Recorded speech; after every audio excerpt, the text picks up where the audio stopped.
ঢাকার দোহার উপজেলার বিলাসপুর গ্রামে ঘটে গেছে এক চাঞ্চল্যকর ঘটনা। রাতের আধারে ঘুমন্ত স্বামীর কেটে দিয়ে পালিয়ে গেছেন তার স্ত্রী।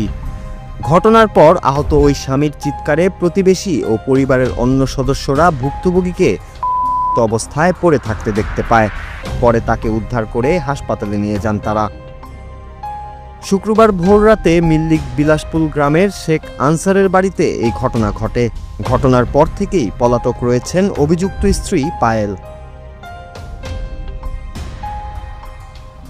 আহত এ ব্যক্তির নাম ফিরোজ হোসেন। তিনি পেশায় একজন ব্যবসায়ী। জানা যায় প্রায় ১.৫ যুগ আগে বিলাসপুর এলাকার শেখ আনসারের পুত্র ফিরোজ হোসেনের সাথে জয়পাড়া খারাকান্দা গ্রামের পায়েলের বিয়ে হয়। তাদের সংসারে এক পুত্র এবং এক কন্যা সন্তান রয়েছে।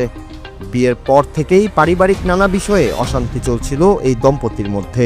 শুক্রবার ভোরে হঠাৎই চিৎকারের শব্দে ছুটে এসে ফিরোজকে এমন অবস্থায় দেখতে পায় উপস্থিত স্বজন ও প্রতিবেশীরা।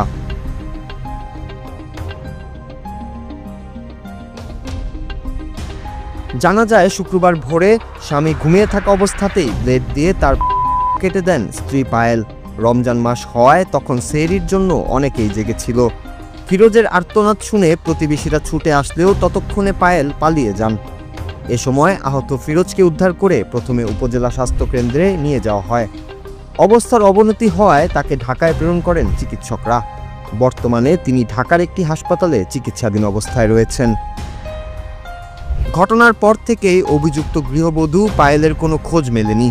এ ব্যাপারে ওসি আবু বক্কর সিদ্দিক বলেন, এখন পর্যন্ত ভুক্তভোগীর পক্ষ থেকে কোনো অভিযোগ পাওয়া যায়নি।